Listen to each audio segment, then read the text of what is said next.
अस्सलाम वालेकुम, hello friends, I am Farhan Mir, welcome back to our channel. ये वीडियो दोस्तों एक बहुत ही स्पेशल वीडियो होने वाला है। आज हमारे बजट का दिन था और बजट बहुत ही अच्छा आया हुआ है, जिसकी वजह से मार्केट ने एक बहुत ही पॉजिटिव रिएक्शन दिया। बट उसके बाद एक अडानी ग्रुप पे खबर आ गई, जिसकी वजह से मार्केट में एक बहुत बड़ी करेक्शन ट्रिगर हो गई। तो ऐसा बजट में क्या पॉजिटिव था जिसकी वजह से मार्केट ने इतना पॉजिटिव रिएक्शन दिया, ये डिस्कस करेंगे। उसके बाद अडानी ग्रुप की खबर में ऐसा क्या निगेटिव था जिसकी वजह से मार्केट गिर गई, इस पे भी डिस्कस करेंगे। मार्केट एक बहुत ही इंपॉर्टेंट लेवल पे 17,500 के आसपास है। तो क्या बजट की पॉजिटिविटी इसको यहाँ से ऊपर ले जाने को तैयार है, या अडानी ग्रुप में जो प्रॉब्लम चल रही है इसकी वजह से मार्केट यहाँ से ब्रेक डाउन कर देगी और बहुत सारे नीचे के लेवल ओपन होने को तैयार है। ये कंप्लीट एनालिसिस दोस्तों आपको इस वीडियो में मिल जाएगी। एक वीडियो देखिए, बजट मार्केट सब कुछ क्लियर हो जाएगा। इसके अलावा आपको कुछ भी देखने की जरूरत नहीं है। तो चलो दोस्तों शुरू करते हैं। अगर आज हम मार्केट के मूवमेंट की बात करें तो मार्केट ऑलमोस्ट फ्लैट क्लोज हुई है। जब बजट आया तो मार्केट काफ़ी ऊपर चली गई, उसके बाद अडानी खबर के मार्केट बहुत नीचे गई और फिर अल्टीमेटली आके मार्केट ने फ्लैट क्लोज किया है। तो अगर मैं आपको दोस्तों बताऊं तो ये फिनोमेना कोई नया फिनोमेना नहीं है। अगर आप देखोगे कि बजट के दिन जनरली मार्केट फ्लैट ही होता है। अब पिछले लास्ट 10 बजट में आप देख सकते हैं, सिर्फ 2021 का एक बजट ऐसा था जिसमें मार्केट में एक बहुत बड़ी डायरेक्शनल मूवमेंट आई थी। 4.74% के आसपास निफ्टी अप था। उसका मेन रीजन था कि जो कॉर्पोरेट रेट टैक्स, कॉर्पोरेट का जो टैक्स को कम किया गया था, वो एक मेन रीजन था। उसके बाद आप देखिए कि 2% के ऊपर की मूवमेंट तो किसी भी दिन इस बजट में होती नहीं है। बिकॉज जब भी बजट आता है जनरली मार्केट पॉजिटिव रिएक्ट करता है और कुछ देर बाद जब बजट से अंदर से इनसाइड निकल जाते हैं तो मार्केट पूरी गेन गवा देता है। ये एक टिपिकल बजट का बिहेवियर है, जो सेम बिहेवियर आज हमने ऑब्जर्व किया। हालांकि मैं तो बहुत ज़्यादा पॉजिटिव था बिकॉज अच्छे लेवल भी थे, बट फिर भी जो हर साल बजट में होता है इस साल भी वही बजट में हुआ। मार्केट ने एग्जैक्टली सेम रिएक्शन दिया और मार्केट फ्लैट क्लोज हुई। अब अगर बजट की मैं बात करूं तो मुझे यह बजट दोस्तों एक्सट्रीमली पॉजिटिव लगा। बहुत ही बेहतरीन बजट है। बजट का इंटेंशन बहुत ही ज़्यादा क्लियर था। पूरा बजट का जो इंटेंशन था वो कैपेक्स पे, मैन्युफैक्चरिंग पे, इंफ्रा पे था। लोगों के हाथ में किस तरीके से ज़्यादा पैसा दिया जाए ताकि कंजम्पशन बढ़ सके, ये पूरे थीम पे बजट था। निर्मला सीतारमण मैडम ने जब बजट स्टार्ट किया तो उनका पहला जो पॉइंट था वो ये था कि ये बजट आने वाले 25 सालों के लिए रोड मैप सेट कर देगा। ये दोस्तों एक जो लाइन है ना, अपने आप में अमृत काल नाम दिया गया है। और ये मैं कई वीडियो में आपको बोल चुका हूं कि आने वाले 25-30 साल इंडिया के लिए पूरा के पूरा एक हाईवे बन चुका है। Flight is ready to take off. Same चीज मैडम ने शुरुआत की कि ये बजट आने वाले 25 सालों के लिए एक अमृत काल है, एक रोड मैप देने को तैयार है। इसमें दोस्तों अगर आप देखोगे ना तो यहां से गवर्नमेंट की इंटेंशन बहुत ही ज्यादा क्लियर दिखती है। तो सबसे पहले अगर मैं पॉजिटिव पॉइंट की बात करूं तो इस बजट में लोग जब जा रहे थे ना तो सब लोग यही सोच रहे थे कि गवर्नमेंट कुछ ना करे तो भी हमारे लिए बहुत कुछ है। क्योंकि आप समझिए कि हम लोग ना एक जुगाड़ू टाइप के लोग हैं। इंडियन ना बहुत जुगाड़ू है। मतलब अगर हमको घर लेना है ना तो हम तो घर लेके ही रहेंगे, भले वो इंटरेस्ट रेट 7% हो, 8% हो, 9% हो। या हमको अगर फैक्ट्री डालनी है तो हम फैक्ट्री डाल के ही रहेंगे। हाँ, ये जरूर होता है कि गवर्नमेंट के डिसीजन अगर फेवर में होते हैं तो वो चीज जल्दी इंप्लीमेंट हम कर सकते हैं। रेट अगर इंटरेस्ट रेट कम है तो हो सकता है हम लोग लोन जल्दी लेके घर जल्दी ले लें। कुछ गवर्नमेंट की अगर कोई फैक्ट्री के लिए सब्सिडी है तो शायद से फैक्ट्री जल्दी डाल दें। बट अगर गवर्नमेंट की पॉलिसीज फेवर में नहीं भी होती ना, जिसको घर लेना वो घर लेता ही है, जिसको फैक्ट्री डालनी वो डालता ही है। इसका मतलब ये है कि हम ना बहुत ही जुगाड़ू टाइप के इंसान हैं। तो हम तो ये बात सोच रहे थे कि अगर गवर्नमेंट ना कुछ निगेटिव ना भी बोले तो हमारे लिए बहुत है। तो सबसे पहले ऐसा गवर्नमेंट ने क्या निगेटिव नहीं बोला जो हमारे लिए पॉजिटिव है, तो हम पहले तो वो पॉजिटिव की बात करेंगे। तो जो फर्स्ट पॉइंट था वो ये था कि सबसे पहले तो जो नेक्स्ट ईयर पे इलेक्शन है।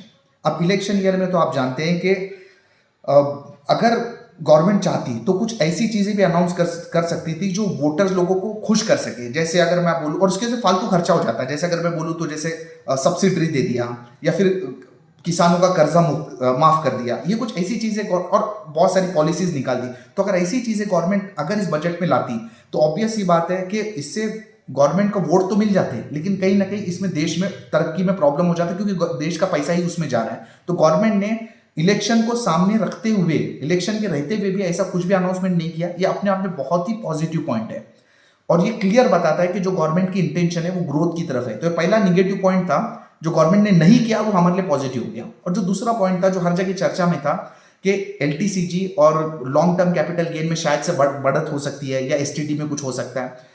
ये बहुत ही अच्छा पॉइंट है कि गवर्नमेंट ने एलटीसीजी और एसटीटी वगैरह को कुछ भी छेड़ा नहीं है। बिकॉज अगर आप देखोगे ना तो गवर्नमेंट की जो टोटल इनकम है, हर साल गवर्नमेंट करीब करीब, ये आंकड़े पूरे चाहिए तो आप नोट करके करके रख सकते हैं, लिख के रख सकते हैं। हर साल गवर्नमेंट करीब करीब 27 लाख करोड़ रुपया कमाती है। वो कहां से कमाती है उसका ब्रेकडाउन हम आगे देखेंगे। गवर्नमेंट करीब करीब 27 लाख करोड़ रुपया कमाती है, जिसमें से अगर आप देखोगे ना तो एलटीसीजी और एसटीटी से गवर्नमेंट से 25,000 करोड़ कमाती है। आप सोचिए 27 लाख करोड़ के सामने 25,000 करोड़ की तो कोई भी वैल्यू नहीं है। तो अगर गवर्नमेंट वो 25,000 करोड़ को और छेड़ने जाती, थोड़ा बहुत एलटीसीजी वगैरह लगा देती, तो आप समझिए कि फिर इस मार्केट में बहुत बड़ी गिरावट ट्रिगर हो सकती थी। यही काम 2018 के बजट में किया था, अगर आपको याद हो तो। 2018 के बजट के पहले तक ना एलटीसीजी नहीं था, long term capital gain actually नहीं था। 2018 के बजट में एलटीसीजी लगा और उस दिन से जो स्मॉल कैप गिरे हैं, पिछले वीडियो में मैंने आपको डिस्कस किया था कि 2018 का जो टॉप लगा है ना स्मॉल कैप इंडेक्स में, आज तक वो टॉप हटा नहीं है। तो वही टाइम था जब एलटीसीजी इंट्रोड्यूस हुआ था।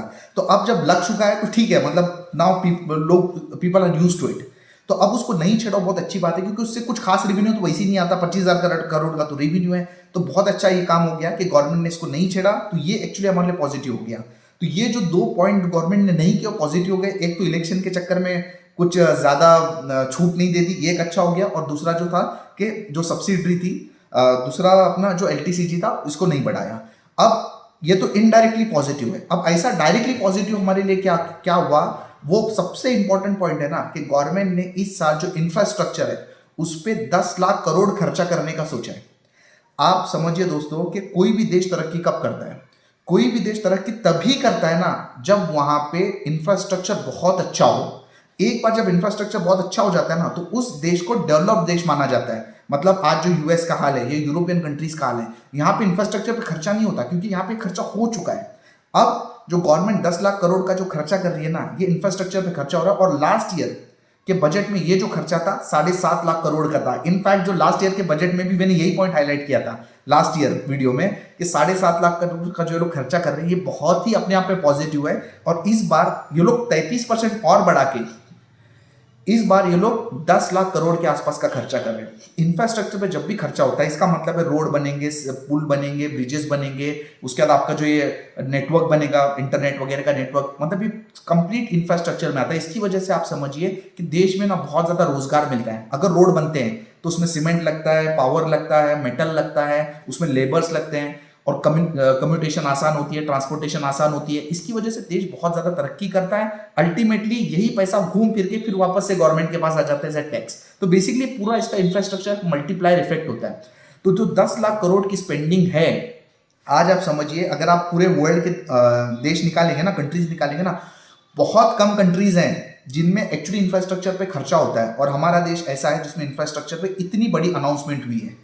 मैडम ने जो अपनी स्पीच की शुरुआत की ना, उन्होंने शुरुआत यही से की कि हमारा देश इस साल 7% से ग्रो करने वाला है, जो कमिंग ईयर में 7% से ग्रो करने वाला है। आप समझिए पूरे दुनिया में क्या चल रहा है, recession, inflation, Russia Ukraine war, सबकी जीडीपी निगेटिव चल रही है, इंटरेस्ट रेट इतने हाई चल रहे हैं। ऐसे माहौल में भी हमारा एस्टिमेशन है कि हम 7% ग्रो करने वाले हैं। तो ये बहुत ही पॉजिटिव पॉइंट है। अभी जो 10 लाख करोड़ ये जो गवर्नमेंट ला रही है, ये सबसे इंपॉर्टेंट है कि पैसा आ कहाँ से रहा है, जो इन्वेस्ट ये लोग कर रहे हैं। अब समझिए कि सबसे पहले आपको समझना ये कि गवर्नमेंट की जो टोटल इनकम है वो आती कहाँ से। गवर्नमेंट की जो टोटल इनकम है ना, अगर 100% आप मानो ना तो 95% टैक्सेस से आती है और 5% अदर सोर्सेज से आती है। अब वो 5% आपके क्या हो सकते हैं, 5% में आपका डिविडेंड आ गया या फिर डिसइन्वेस्टमेंट आ गया, वहां से गवर्नमेंट की इनकम से 5% होती है। Whereas if you talk about 95% income government की टैक्सेस से होती है। अब टैक्सेस में अगर मैं आप बोलूँ ना तो 3 टैक्सेस सबसे इंपॉर्टेंट होते हैं। एक होता है आपका कॉर्पोरेट टैक्स, एक होता है आपका जीएसटी और तीसरा होता है पर्सनल टैक्स। अब देखा जाए ना तो बजट में एक्चुअली अगर आप दिन भर आपने स्क्रीन नहीं देखी ना तो आपको तो पता ही नहीं चलेगा हुआ क्या। जो एक्साइटमेंट हमारे अंदर है वो तो उनको है जिन्होंने 9 से लेके 9:15 से लेके 3:30 तक पूरा मार्केट देखा, वरना जिन्होंने मार्केट नहीं देखा उनको तो पता ही नहीं चलेगा हुआ क्या। मार्केट फ्लैट थी, 0.32% बंद हुई है, फ्लैट तो ऑलमोस्ट फ्लैट है, तो उनको तो एहसास होगा ही नहीं। तो क्यों, उसका रीजन क्या, देखिए जीएसटी आने के पहले तक ना बजट में बहुत कुछ था गवर्नमेंट के हाथ में। अब जब जीएसटी आ चुका है ना तो बजट में ना कुछ बहुत ज्यादा नहीं बच जाता है ना। मतलब ये सेक्टर को थोड़ा बहुत दे दिया, उसको थोड़ा बहुत दे दिया, इधर थोड़ा बहुत दिया, उधर थोड़ा बहुत दिया, बस यही पॉइंट है। हाल देखा जाए तो कुछ बहुत ज्यादा नहीं बच जाता जीएसटी आने के बाद। तो इंपॉर्टेंट क्या है, इंपॉर्टेंट बस जो सबसे इंपॉर्टेंट है ना कि कितना खर्चा गवर्नमेंट ने कैपेक्स पे किया है, वो मैं आपको बता दिया 10 लाख करोड़ का। और जो दूसरा है ना फिजिकल डेफिसिट, बस ये दो ही चीजें हैं टैक्स, और तीसरा पर्सनल टैक्स। मतलब अगर आप पूरे बजट को आप समराइज करोगे ना, तीन ही चीजें होती हैं। एक होता है आपका पर्सनल टैक्स, इनकम टैक्स, एक होता है आपका गवर्नमेंट ने कितना कैपेक्स पे एक्सपेंशन किया हुआ, इंफ्रास्ट्रक्चर में कितना पैसा लगा रहा है, फिजिकल डेफिसिट कितना है। बस यही है, इन तीनों के हिसाब से बजट मार्केट रिएक्ट करती है। अब जहां तक फिजिकल डेफिसिट की बात है, तो फिजिकल डेफिसिट के लिए आपको यह समझना है कि पहले तो income minus expenditure is physical deficit. तो आपकी गवर्नमेंट की एक्सपेंडिचर माइनस इनकम बेसिकली। तो गवर्नमेंट के सबसे पहले खर्चे कितने, तो गवर्नमेंट के करीब करीब 45 लाख करोड़ के आसपास के खर्चे इस साल जो गवर्नमेंट ने बताया बजट में, 45 लाख करोड़ के आसपास के खर्चे, जिसमें से 27 लाख करोड़ के आसपास की इनकम है। तो बचता है उनका, वो है फिजिकल डेफिसिट। तो ये एक्चुअली एक्सपेक्टेड था कि गवर्नमेंट यही बोलेगी कि हमारे खर्चे 45 लाख करोड़ के आसपास है, 27 लाख करोड़ के आसपास की इनकम है, जो बचा हुआ फिजिकल डेफिसिट है। हालांकि माना ऐसा जा रहा था कि फिजिकल डेफिसिट 6.16% के आसपास आ जाए, बट ये जो आंकड़े गवर्नमेंट ने पेश किए हैं, मतलब 45 लाख करोड़ का खर्चा, 27 लाख करोड़ की आमदनी, इनको मिलाएंगे ना आप, तो जो फिजिकल डेफिसिट है वो 5.9% आता है। तो actually this is very positive point. तो जो फिजिकल डेफिसिट जो लास्ट ईयर में 6.5% के आसपास था, इस बार 6.16% के आसपास एक्सपेक्टेड था, वो 5.9% के आसपास आ चुका है। और गवर्नमेंट ये बोल रही है ना कि आने वाले टाइम में इस फिजिकल डेफिसिट को हम लोग 4.5% तक कर देंगे। फिजिकल डेफिसिट मतलब कर्जा बेसिकली। तो ये बहुत ही पॉजिटिव पॉइंट है। अब पॉइंट ये आता है कि जो 27 लाख करोड़ एक्सपेंडिचर, तो ठीक है, गवर्नमेंट के बहुत सारे चीजों पे खर्चे होते हैं। अब जो 27 लाख करोड़ की जो इनकम है वो कहां से आती है, ये बेसिकली वो 27 लाख करोड़ में, जैसे आपको मैंने बताया, अगर 27 लाख करोड़ को 100% पकड़े तो 5% तो आपको पता है कि गवर्नमेंट के अदर सोर्सेस से आते हैं, डिविडेंड से आता है, डिसइन्वेस्टमेंट से आता है। तो बचे हुए जो 95% होता है, तो बेसिकली वो 3 सोर्सेस से आता है। तो मतलब 27 लाख करोड़ जो गवर्नमेंट की जो इनकम है, वो इसको आप 3 में डिवाइड कर लीजिए। 9% आपका कॉर्पोरेट से आएगा, 9% आपका पर्सनल टैक्स से आएगा और 9% आपका जीएसटी से आएगा। 9 लाख आपका कॉर्पोरेट टैक्स आएगा, 9 लाख आपका जीएसटी से आएगा और 9 लाख आपका पर्सनल इनकम टैक्स आएगा। हालांकि जो जनवरी मंथ का जो जीएसटी कलेक्शन आया है वो 1.52 लाख करोड़ के आसपास है, 1.52 या 54 लाख करोड़।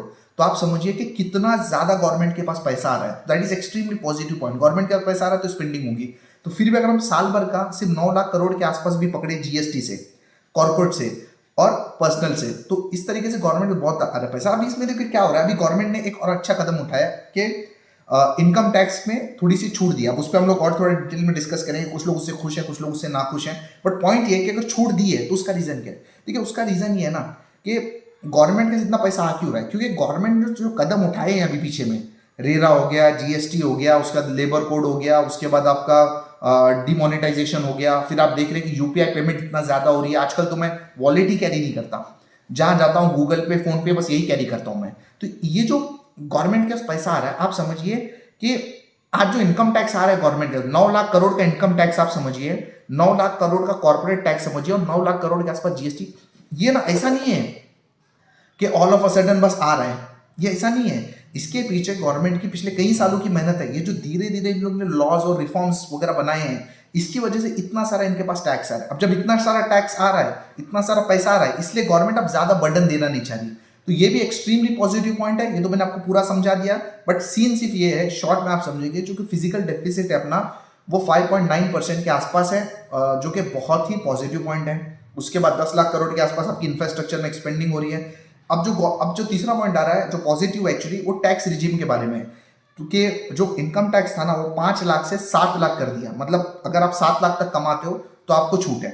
अब इसमें एक्चुअली कुछ पॉजिटिव है, कुछ निगेटिव रिएक्शन आ रहे हैं, क्योंकि अगर 5 लाख से 7 लाख कर दिया तो बहुत सारे लोगों का ये बोलना है कि इन्फ्लेशन भी तो बढ़ रहा है।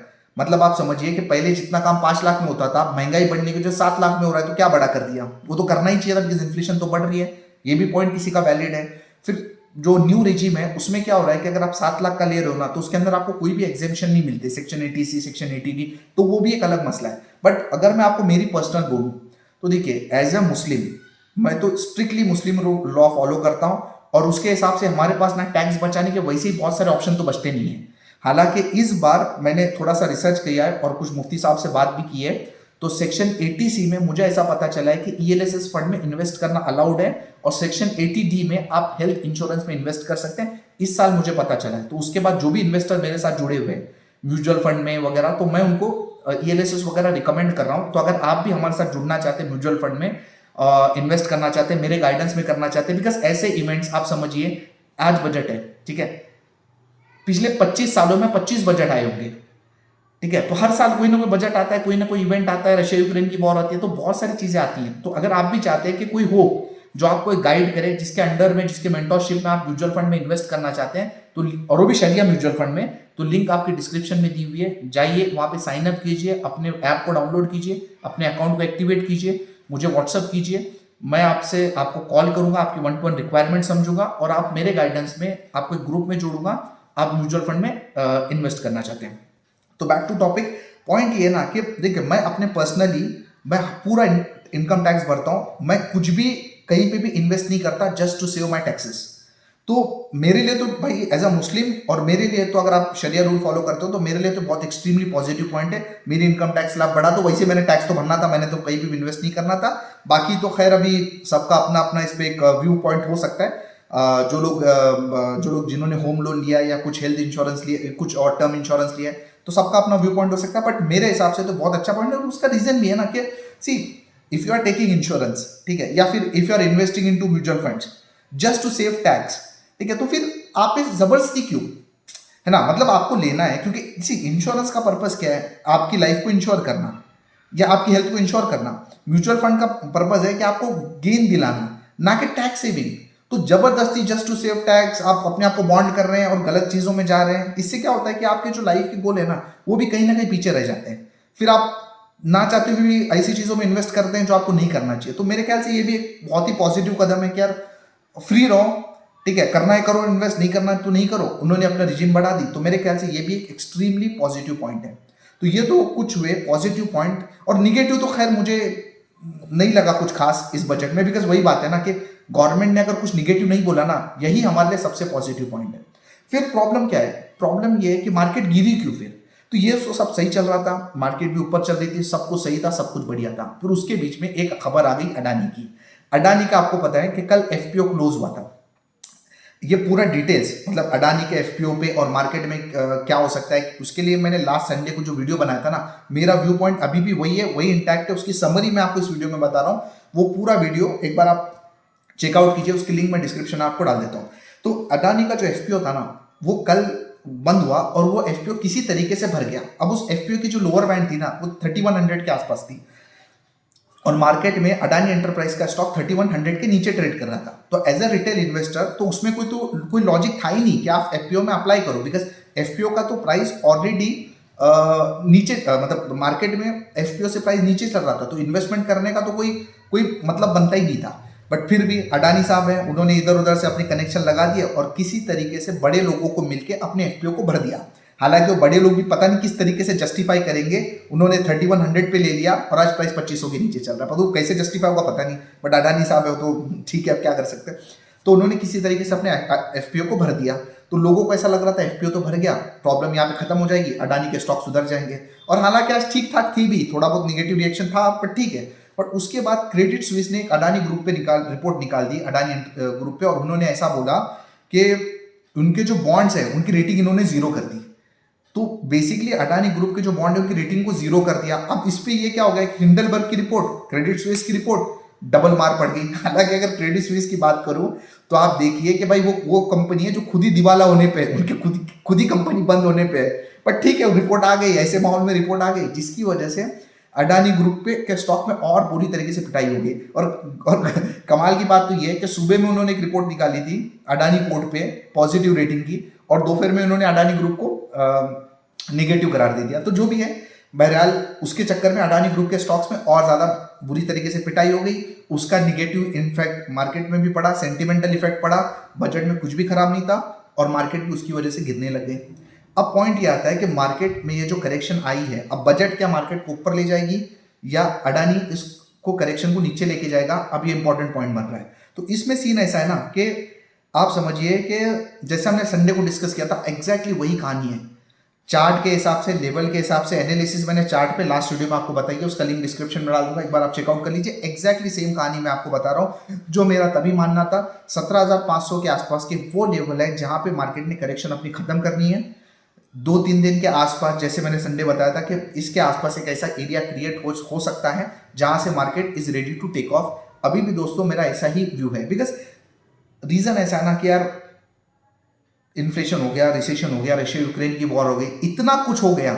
जब इतनी सारी चीजें मार्केट को नहीं हिला पाई तो ये अडानी का मैटर में कितना दम है जो मार्केट को 17,500 के इंपॉर्टेंट लेवल के नीचे ब्रेकडाउन करा दे। और मैंने तभी भी क्लियर व्यू बोला था, अगर ब्रेकडाउन होता है तो आप समझिए कि अडानी का जो मैटर है ये बहुत बड़ा मैटर है। हालांकि मैंने तभी भी बोला था कि मुझे ऐसा नहीं लगता कि ये लेवल ब्रेकडाउन होनी चाहिए, because we are having inherent strength. और अडानी कोई छोटी मोटी चीज नहीं है। अगर वो इंडिया का 3rd रिचेस्ट आदमी बन चुका है ना, और वर्ल्ड का और इंडिया का सबसे रिचेस्ट आदमी है, तो कोई छोटा मोटा आदमी नहीं है जो, है ना। मतलब देखो, इसमें मैं उस ग्रुप के साथ नहीं हूं, उस ग्रुप में प्रॉब्लम है, इसमें तो कोई डाउट नहीं है, उस ग्रुप में प्रॉब्लम है। हाँ, मैंने आज एक ग्रुप का स्टॉक बाय किया अपने टेलीग्राम पे, मैंने आज बताया भी है। तो अगर आपने टेलीग्राम चैनल का लिंक नहीं ज्वाइन किया तो ज्वाइन कर लीजिए।